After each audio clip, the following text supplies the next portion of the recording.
noche, revelándonos de tu palabra, Señor, que podamos estar atentos, Señor, a tu palabra y no distraernos, Señor, sino pues estar atentos y poder comprender lo que hoy tú nos quieres hablar, Señor. Te damos gracias en el nombre de Jesús. Amén.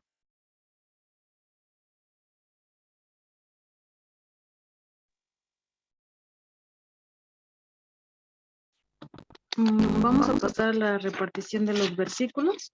Hoy vamos a leer 2 de Corintios, del capítulo número 7. Vamos a empezar desde el versículo 2 hasta el 16. Y va a comenzar Bertita, capítulo 7, versículos 2 y 3. Mami 4 y 5. Hermanita Lidia 6 y 7. Amor 8 y 9. Bertita 10 y 11. Mami 12 y 13.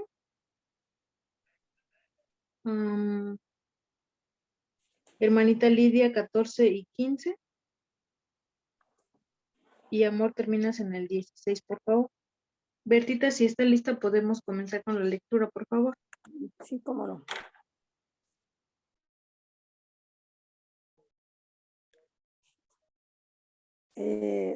Segunda de Corintios, capítulo 7, versículo 2. La alegría de Pablo. 2. Hagan lugar para nosotros en su corazón. A nadie hemos agraviado, a nadie hemos corrompido, a nadie hemos explotado. 3. No digo esto para condenarlos, ya les he dicho que tienen un lugar tan amplio en nuestro corazón que son ustedes, que con ustedes viviríamos o moriríamos. Amén.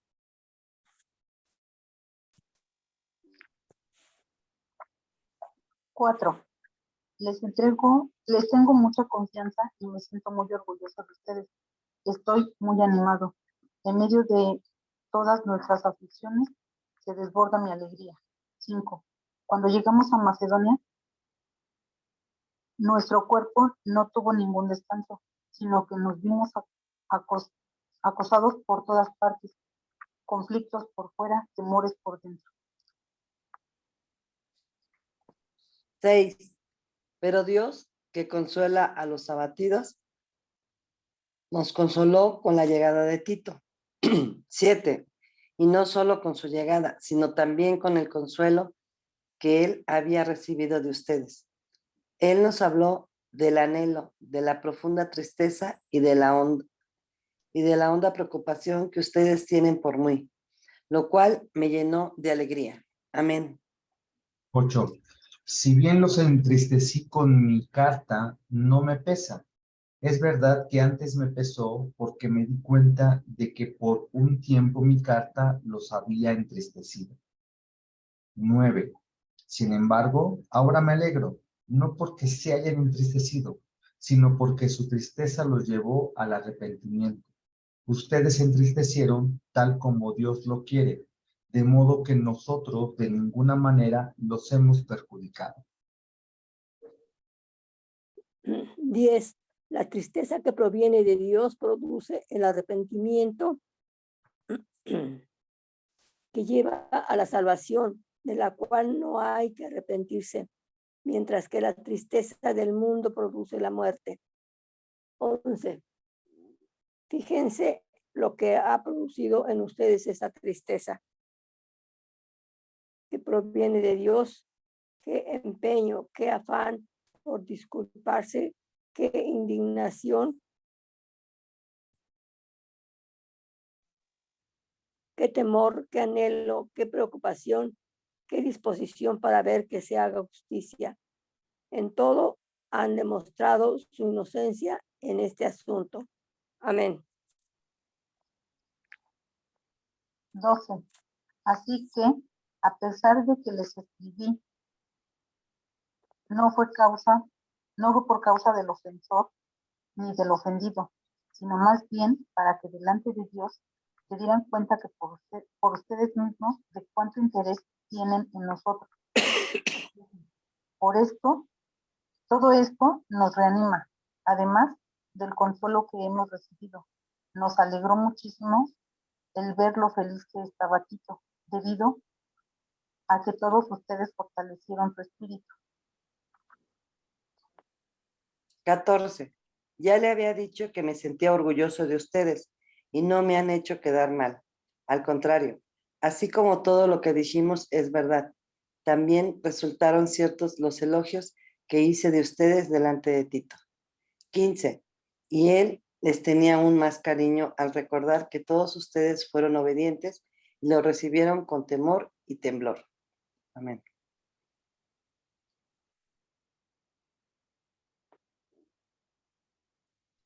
Me alegro de que puedo confiar plenamente en ustedes. Muy bien, pues muchas gracias por su participación. Ayer le dimos nuevamente lectura a todos los versículos para que pudiéramos entrar nuevamente en contexto.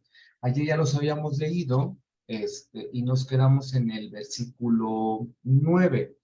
Íbamos a empezar el versículo 10. Entonces, ayer hablábamos de varias cosas, solamente como un breve resumen. Hablábamos del arrepentimiento, vimos algunas terminologías de tristeza. Un primer término, vimos lupeo en griego, que significa dolor o desgracia.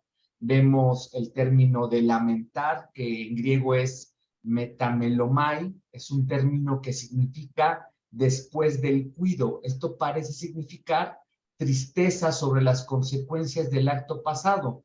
Vimos algunos ejemplos, por ejemplo, los que no se arrepintieron verdaderamente en las parábolas de Jesús, el arrepentimiento o el lamentar de Judas que después se ahorcó, y el último término para arrepentimiento es metanoia, y esta significa de acuerdo con la mente. No solamente involucra el cambio de actitud, sino también el cambio de acción. Y vemos cómo esta clase de arrepentimiento la podemos encontrar en el rey David y en el apóstol Pedro. Y veíamos, ¿verdad?, que eso es lo que quiere el Señor, un arrepentimiento que esté de acuerdo con nuestra mente, o sea, que involucre el cambio de actitud y también el cambio de accionar del día a día. Y bueno, también vimos que esta porción de la palabra nos habla del consuelo, el consuelo que da Dios, ese consuelo que significa traer junto, que significa animarnos, ¿verdad? El Señor nos anima, nos consuela, nos motiva para seguir adelante. Y vemos en el 10, ya para entrar en esta segunda parte de esta porción de la palabra, inicia el versículo 10, la tristeza que proviene de Dios produce el arrepentimiento. El arrepentimiento es uno de los elementos necesarios de la salvación. El arrepentimiento fue mencionado como requisito por Juan el Bautista en Mateo 3:2. También fue mencionado por Jesús, Mateo 4:17. También fue mencionado por Pedro y por Pablo. El arrepentimiento es volver del pecado y regresar a Cristo por fe. Ambos son requisitos. Probablemente, si hubiese una normativa para una salvación madura, no quiere decir esto que para que seamos salvos tienen que ver estas normas. No, ya somos salvos, pero esta salvación madura, si pudiésemos hablar de que hubiera algunas normas para tener esta salvación madura o para llegar a esta salvación madura, requeriría de arrepentimiento, fe, bautismo, obediencia, servicio y perseverancia. Todas estas acciones en conjunto, podríamos decir que son normas para una salvación madura o un crecimiento, una madurez.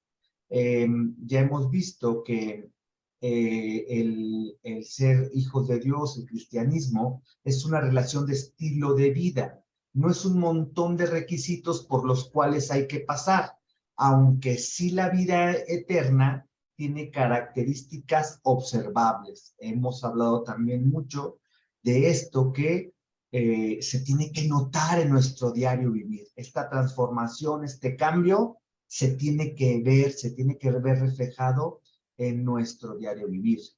Hechos 11:18 dice, al oír esto, se apaciguaron y alabaron a Dios diciendo, así que también a los no judíos ha concedido Dios el arrepentimiento para vida. Este versículo afirma que Dios da el arrepentimiento. Por eso dice que la tristeza que proviene de Dios produce el arrepentimiento. La salvación se puede ver bíblicamente como algo que es todo de Dios, pero también requiere una respuesta humana. Ya también hemos hablado de eso. La salvación es gratis y una vida cristiana que cuesta mucho. El concepto del Nuevo Testamento de la salvación está descrito como un acto inicial de fe por medio de una relación creciente en la fe y que va a ser culminado en la venida futura de Cristo.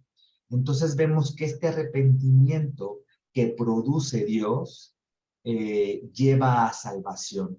Es el que el Espíritu Santo es el que nos lleva, nos revela a reconocer a Jesús como único y suficiente Salvador. Entonces Dios produce en nosotros ese arrepentimiento para dejar atrás o ir dejando atrás todo lo que no viene de Él y en lo que a Él no le gusta que hagamos. Y dice que en este versículo, pero la tristeza del mundo produce muerte. Y vienen en esta oración, vienen tres palabras claves. Tristeza, esta frase tiene del griego lupeo, que significa dolorido. Los humanos están tristes por las acciones pasadas, pero son por razones egoístas. O sea, no hay un cambio de mente, no hay un cambio de acción. Esa es la tristeza del mundo.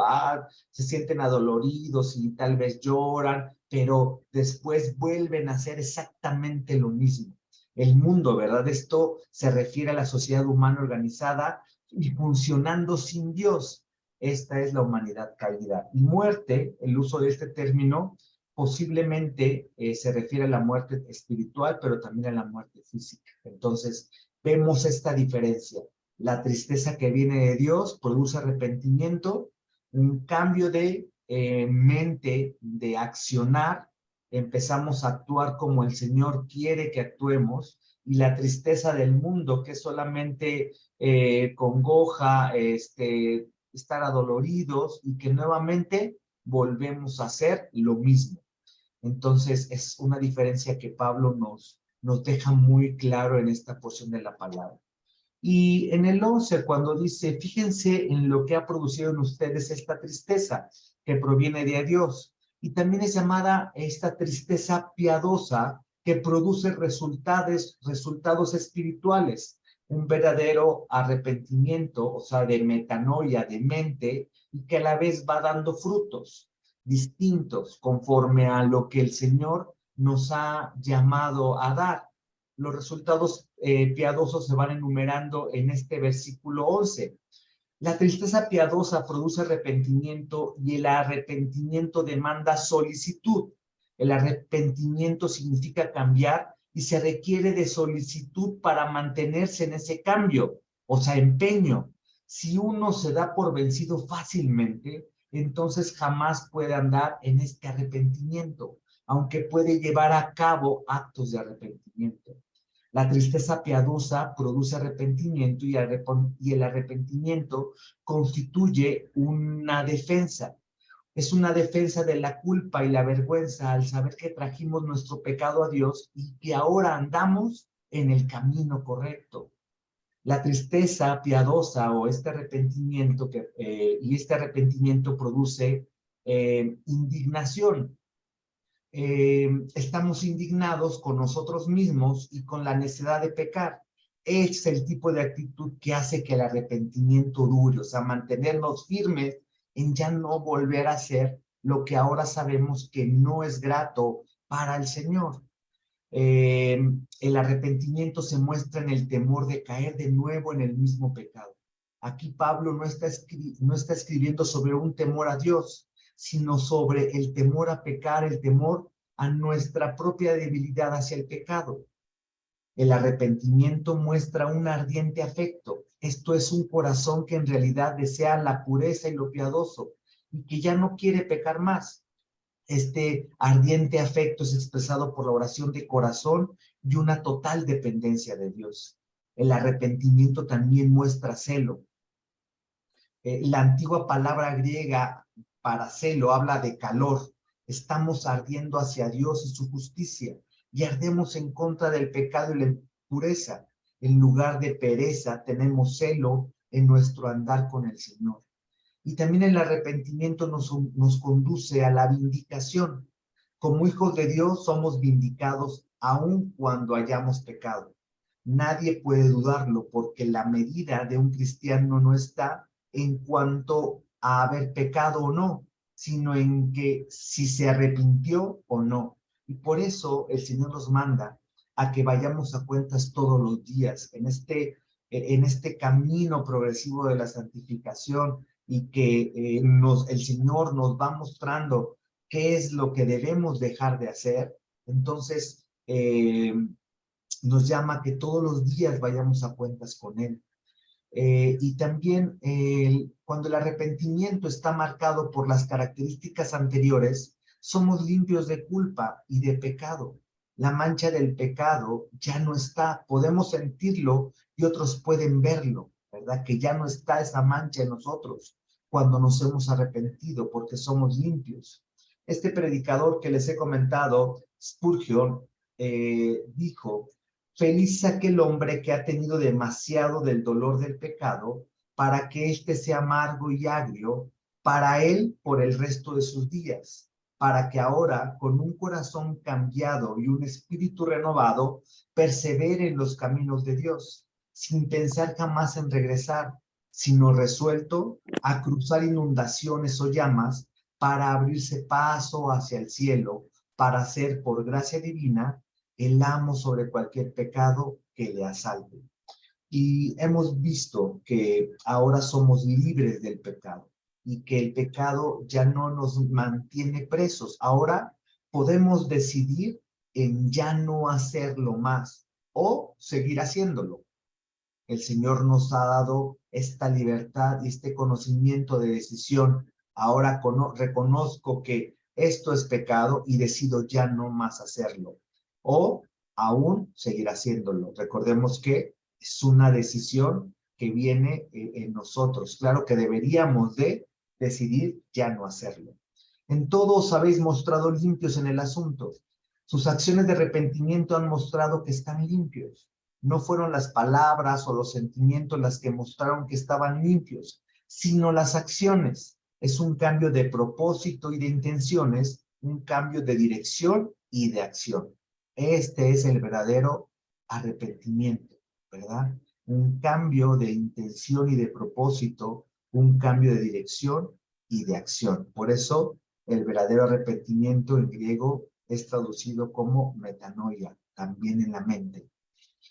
Y cuando vamos en el versículo 12, dice: así que a pesar de que les escribí, no fue por causa del ofensor ni del ofendido, sino para que delante de Dios se dieran cuenta por ustedes mismos de cuánto interés tienen en nosotros. Pablo está utilizando el discernimiento al no traer todo el asunto de nuevo desde el principio. Había alguien que había hecho mal y había alguien que había recibido el mal, pero no había necesidad de mencionarlo otra vez. El propósito de Pablo al escribir la carta severa, y que ayer hablábamos que es esta carta que está perdida, que es una carta entre Primera de Corintios y Segunda de Corintios, esta carta le han denominado la carta severa, y es donde Pablo les habla probablemente de manera fuerte y directa de todo lo que estaban haciendo. Por eso en esta porción de la palabra anterior, en los versículos anteriores, leímos que cuando les envió esa carta les produjo tristeza por un momento, ¿sí? Y esa tristeza les produjo arrepentimiento.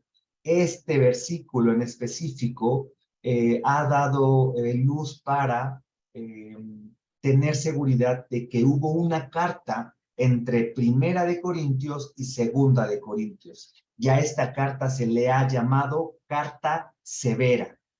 Y el propósito de que Pablo escribiera esta carta no era no era parcializarse con un grupo en la disputa entre los cristianos corintios. Su propósito era demostrar su preocupación y que la mandó para que fuese leída en toda la iglesia, para que tanto el que ofendió como los ofendidos pudieran leerla o escucharla y que entonces viniera el arrepentimiento de Dios para todos, aunque no todos volvieron a arrepentirse. Vamos más adelante cómo Pablo se alegra de las noticias que Tito les trae al escuchar que muchos de los congregantes de Corintios regresaron al camino del Señor. Entonces, Pablo no discriminó a aquellos que habían causado la ofensa en decir, para ustedes no se está acá, solamente para los que lastimaron.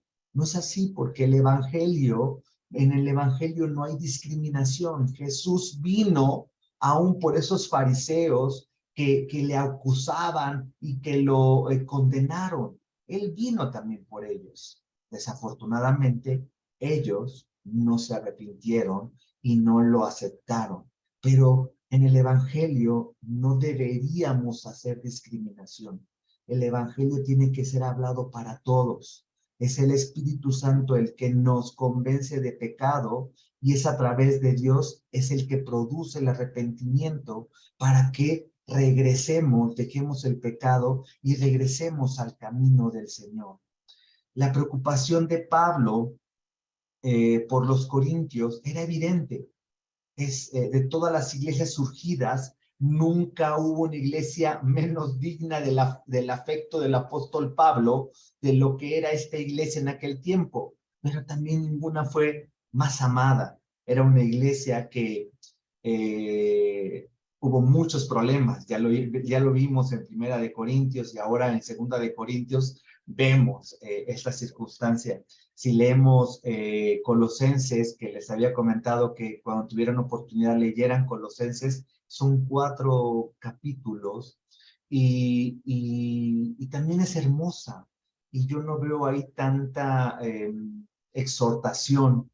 Yo no sé, todavía no investigo bien si Colosas era una iglesia grande o pequeña, pero si puedo comparar Colosenses 4 capítulos y Primera de Corintios 16 capítulos y Segunda de Corintios 12 o 13 capítulos, digo, híjole, Corintios tenía varios problemas que llevó a escribir probablemente 4 cartas. Entonces vemos cómo Pablo los amaba, ¿verdad? Y que no solamente a ellos, este amor de Pablo hacia todas las iglesias que él había edificado, que el Señor le había permitido sembrar, porque es a través de, o es el Señor a través de Pablo. Vemos cómo Pablo siempre tiene preocupación por todas las iglesias. Y en el 13, cuando dice, todo esto nos reanima, nos regocija, dice, además del consuelo que hemos recibido, nuevamente la palabra consuelo. Nos regocijamos aún más por la alegría de Tito, porque su espíritu ha sido refrescado por ustedes. Podríamos también decirlo de esta manera. La iglesia trató muy bien a Tito. Recordemos que Pablo al inicio de esta carta les encarga a los corintios a Tito. Probablemente cuando fue Timoteo la primera vez no lo recibieron tan bien. Tuvieron ahí algunos, no lo trataron tan bien. Por eso Pablo en esta ocasión se los encarga a Tito y dice, ¿no? También es apóstol o también es siervo de Cristo y es mi compañero, yo lo estoy enviando. Y que esto sirvió para que también los corintios lo trataran de manera adecuado, ¿verdad? Y entonces vemos cómo Pablo se anima o el escuchar que los corintios, a través de esta carta severa, el Señor los lleva al arrepentimiento y ellos deciden arrepentirse y regresar en el camino del Señor. Y estas noticias que Tito le da, eso le reanima a Pablo. ¿Cómo no, verdad? Cuando tenemos a nuestros hijos, sabemos que están bien, nos anima, nos da alegría, y cuando sabemos que hay circunstancias que le están afectando, no podemos evitar a veces estar un poco preocupados. Y esto era lo que también Pablo le estaba pasando. Y que esta felicidad de Tito, estas noticias, ver cómo estaban transformando su actitud, la palabra nos dice que Tito, ¿verdad? Estas acciones fortalecieron el espíritu de Tito. Y vemos qué hermoso, ¿verdad? Que es por eso que el Señor nos manda a congregarnos de manera física, a vernos, a edificarnos los unos a los otros, a fortalecernos los unos a los otros. El camino del cristianismo no es un camino de soledad, es un camino de comunión, coinonía, ¿verdad? De unidad. Y que vemos también en este versículo cómo esto también estaba sucediendo. Y en el versículo 14, cuando dice, ya les había dicho que me siento orgulloso de ustedes y no me han hecho quedar mal. Al contrario, así como todo le dijimos es verdad, también resultaron ciertos los elogios que hice de ustedes delante de Tito. Probablemente antes de enviar a Tito, Pablo habló de la iglesia de Corintio y no dice más, pero yo puedo entender en esta porción que a pesar de los problemas que estaba teniendo esta iglesia, cuando Pablo manda a Tito, no les dice, es que es un pueblo rebelde, es que no entienden, ya les había escrito la primera carta, les tuve que escribir la segunda y siguen en la misma, ¿cómo voy a creer? No sé. Al contrario, Pablo les escribe diciendo, me siento orgulloso de ustedes, y ya le había dicho a Tito, o le hablé de elogios que hice de ustedes. Pablo, ¿verdad? Y es esto que a veces nos hace falta en la iglesia de Cristo, tener los ojos y la mirada de Jesús. A veces, y que los seres humanos normalmente nos quedamos con lo malo y vemos lo malo. Siempre la primera impresión es, está en pecado, se salió del redil, no ha entendido, pueblo necio, esto, aquello, más allá, ¿no? Pero ¿cómo nos ve Jesús? ¿Qué diría de nosotros Jesús? Y si Pablo, a pesar de que esa iglesia estaba nuevamente, tenía que haber una exhortación fuerte para regresarlos al camino, Pablo le dice a Tito estos elogios de esa iglesia, que Pablo tenía la esperanza en lo que él había sembrado, y que con esta exhortación iban a regresar a los caminos del Señor. Y es interesante este versículo 14. Bueno, todos los que hemos leído, ¿verdad? Y cuando viene en el 15, Él les tiene aún más cariño al recordar que todos ustedes fueron obedientes y lo recibieron con temor y temblor. Y es muy interesante esta palabra de temor y temblor.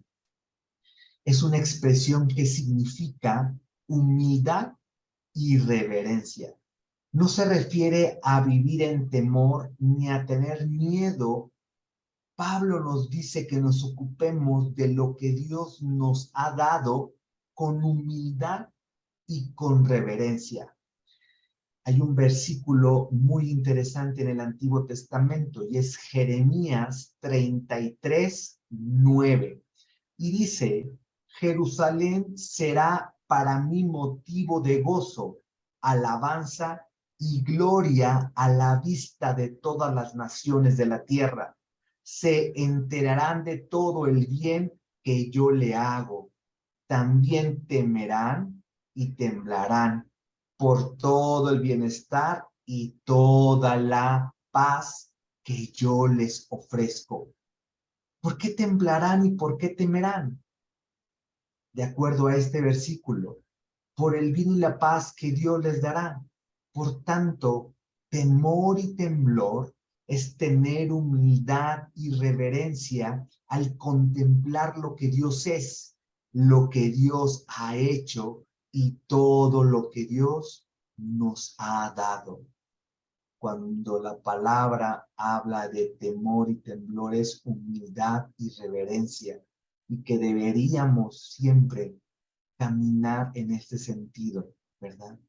De humildad y reverencia con todo lo que es Dios, porque es Dios, es nuestro Dios, es nuestro Padre.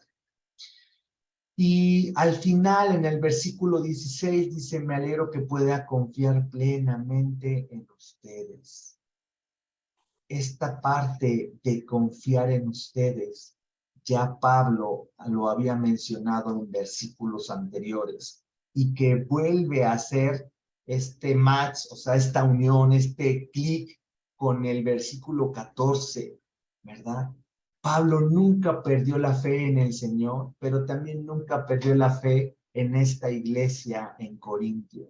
A pesar de que estaban desviando, que lo estaban atacando, que se estaban dejando seducir por otras enseñanzas, por falsos maestros, Pablo siempre les tuvo confianza de lo que él había sembrado en ellos, es lo que ellos iban a relucir, a sacar. Era necesario una exhortación, un jaloncito, ¿verdad? A ver, para acá, regresa al camino. Pero que al final iban a regresar porque lo que Pablo había sembrado en ellos era Dios, es Jesús. Y vemos esto me impacta, ¿verdad? Me lleva a reflexionar un poco más acerca de esta porción de la palabra. No sé si alguien tenga algo más que nos quiera compartir, algo que quieran mencionar, alguna duda. ¿Todo bien? No, gracias, hermanito. Muy bien, muchas gracias, hermanita Lidia. Ayer no pudimos hacer la transmisión de Facebook, no me dejó la computadora para los que nos están viendo, pero primeramente Dios la siguiente semana ya lo subo a YouTube para que puedan ver la primera parte de este capítulo, porque no me permitió hacer la transmisión. Y bueno, pues vamos a orar para ser despedidos. Padre, te agradecemos, Señor, en esta noche la oportunidad que nos has dado de poder volvernos a conectar. Hoy hemos aprendido muchas cosas que necesitamos ir masticando, ir entendiendo, ir poniendo por obra, Señor. Con humildad, ¿verdad? Nos has hablado que tenemos que todo lo que se trata de ti lo tenemos que hacer con temor y con temblor, con humildad y reverencia, porque eres tú, Señor, eres nuestro Dios. Y vemos cómo podemos darnos cuenta nuevamente cómo es la mirada de Jesús, es como tu mirada.